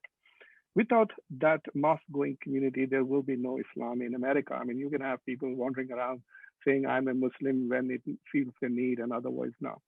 Having said that, I think because there is freedom of thought and the Muslim community is well off, and so many young Muslims are entering academia and not just becoming like Yasir Qadhi going to traditional land, like Sheikh Hamza and others studying and bringing, we have an opportunity to have a fascinating conversation that probably is not possible anywhere else on these issues. People who are trained now, there's going to be an emerging wave of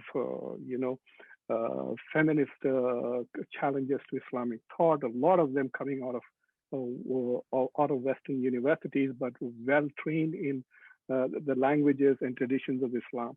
So I think that the intellectual horizons for American Muslims is fascinating.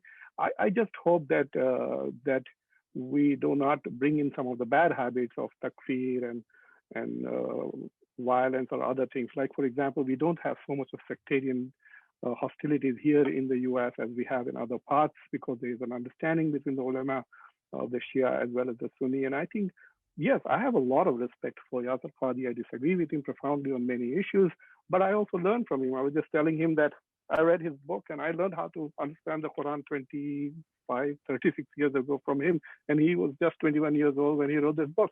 That was my first introduction to interpretation of the Quran. So we can learn from each other. And I think that is the important part. It is not about getting the right answer and preaching it.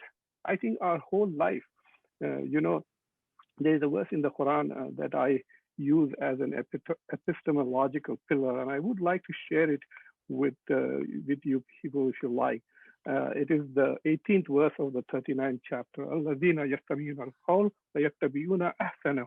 So when you hear the text, when you hear encounter Islamic sources, derive the most beautiful meaning from it. To me, that is the epistemological bias that we need. And how do we define what is the most beautiful meaning of the text?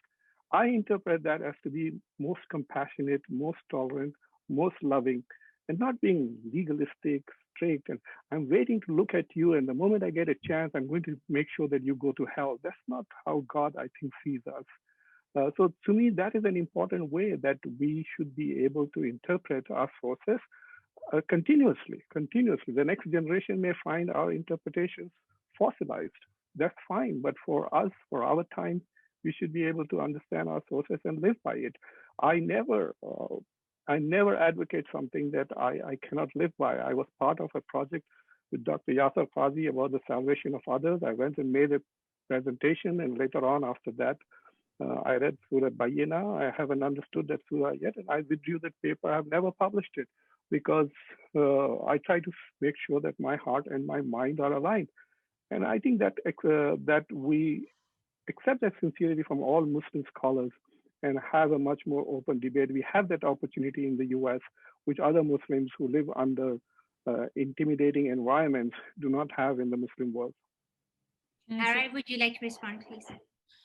Yeah, I mean, I guess I just, I mean, I don't want to sound like I'm pouring cold water on everything, but um, I tell my students that really, if you look at Islamic history, there's a very strong argument to be made that we're actually in the our equivalent of the Dark Ages now.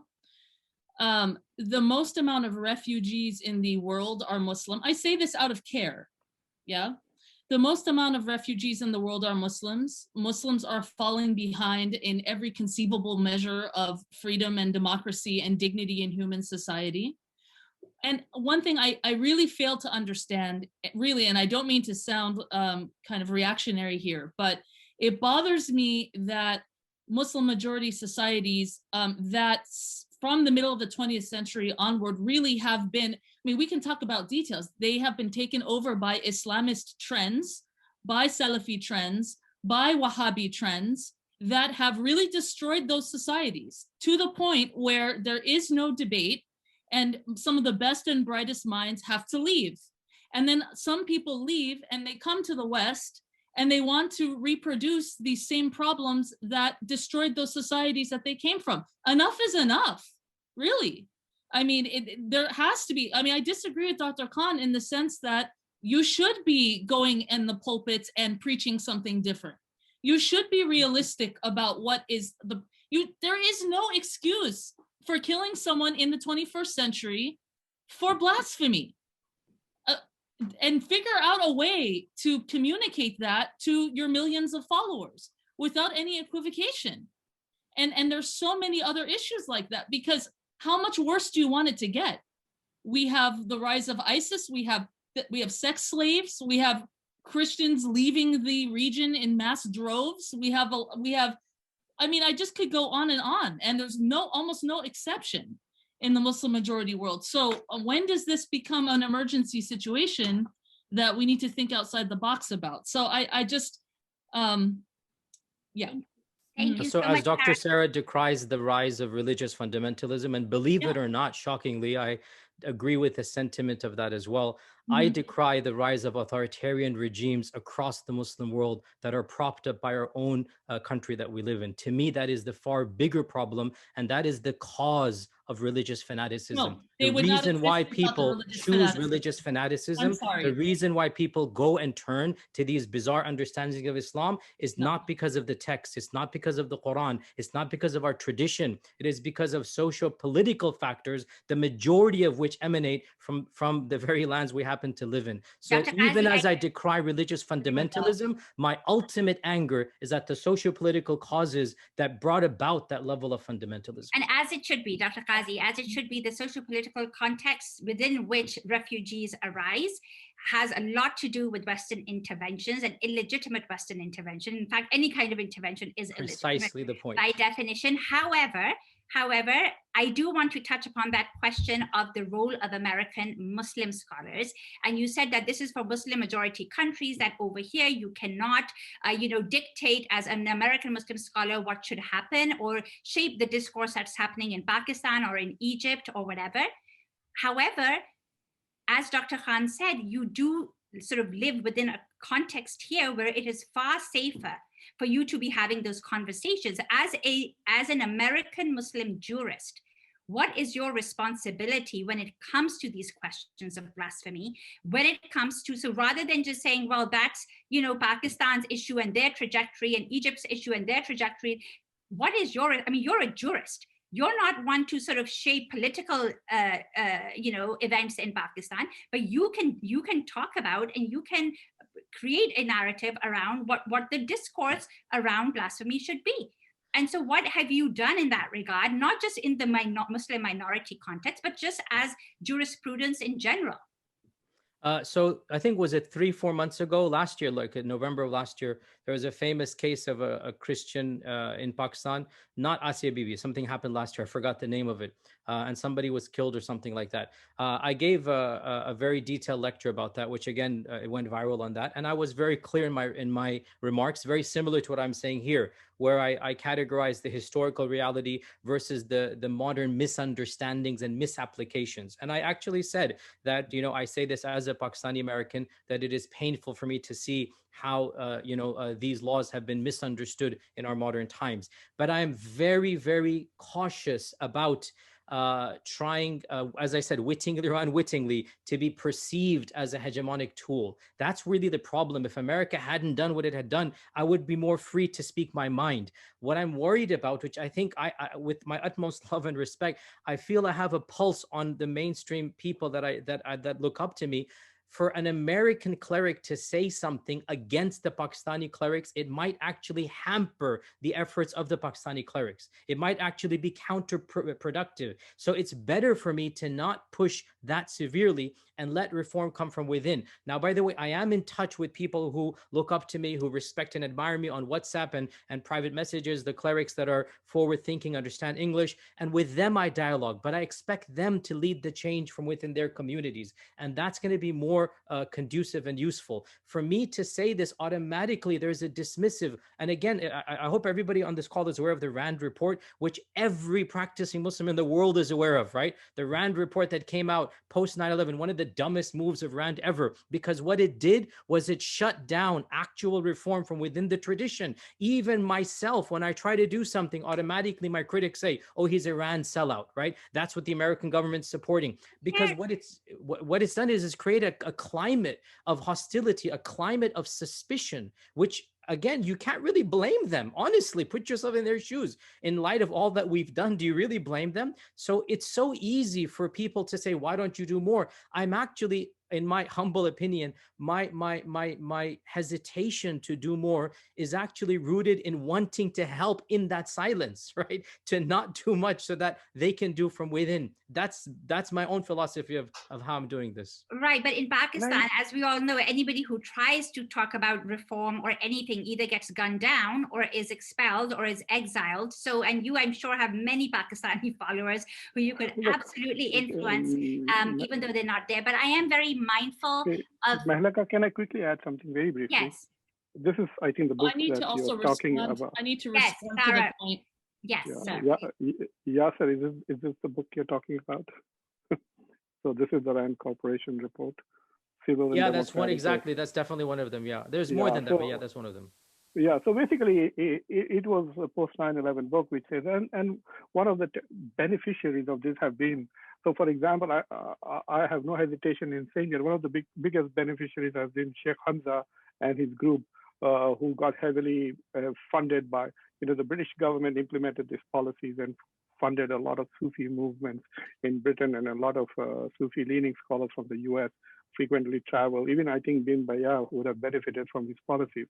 These are Western policies to promote people who align with them and oppose people who disalign with them. This book is not good. It's a simple philosophy which all countries adopt.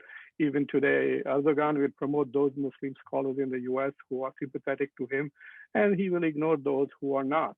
So that, as you can see with all the Ikhwanis going and settling in Turkey today. So these are things that government does. But to say that American foreign policy is like an usul of the way Muslims understand Islam today and practice Islam today is going a bit too far. If Islamic traditions are so strong and if normative Sunnis are so adherent to this wonderful tradition of Islamic law and thought, then they should not be, moving away from it because of U.S. foreign policy. Either you say that they have moved away because of U.S. foreign policy, and then acknowledge that they have moved away and therefore they are in the wrong and therefore need reform, because you can't maintain both at the same time, saying that all the horrible things that you see are a consequence of and a reaction to Western foreign policy, and then say, oh, the horrible things that you think are horrible are actually normative Sunni Islam. And that is the problem with this logic. I think that yes, there is a huge impact of Western power on Muslims are interpreting their deen. Even the idea of, when we talk about the concept of Tawheed, oneness of Allah, and we translate it as unity of God, we are opposing the idea of Trinity of God. So yes, the ideas of others also helps people redefine their own ideas. But I think that the Islamic tradition is sufficiently strong, has a strong intellectual base, has a huge 1,000, 1,400-year history, not to be shaken by this little country which has popped up just a couple of 100 years ago, whose very identity itself is not clear. I'm an American, Yasser Qadhi is an American. So it is our ideas which are part of American ideas. Ilhan Omar is the congresswoman and so on and so forth. And our president in elections says, inshallah. So that is the whole thing, that American tradition is not completely divorced of Muslims today. And so I think, yes, there is an impact of reaction to West, which has been going on for 200 years since the Muslims lost to the British in 1857 and India was colonized, and the rise of Aligarh Muslim University. There is a reaction, if you look at the works of Afghani and others, to Western imperialism and colonialism. It is actually a reaction to Western superior military and material power. Sure. And Muslims are unable to cope with the fact that they dominate the world and we don't dominate the world. But having said that, we can't just blame everybody else for our realities. We have to take some responsibility. Without taking responsibility, we'll never have agency. Yeah, and thank you so much, Dr. Khan. And I want to give Dr. Sarah Al-Bantawi the last word, but I also want to include in that a question that is directed to you, Dr. Al-Bantawi. So an audience member says, Dr. Sarah's concept of acting from role of children that makes such internal and external manipulations possible/profitable. So the question is, how can we engage these post-colonial realities more constructively? Well, I think we have to tell the truth for one thing. So I can't speak about Pakistan, but one question I would have would be, why are clerics so involved in the makings of the state? Let's go back and talk about how that became the case. I can speak a little bit more about Egypt, and this idea, I've been hearing it now, it's been the academic orthodoxy for 30 years. The only reason we have the rise of Islamist movements is because of the military dictatorships that radicalized the Islamist movements. It's actually a dynamic relationship. So if you look at Egypt, a coalition of Egyptians, Christians, liberals, nationalists, Islamists, got together and formed a coalition to get the British out of Egypt.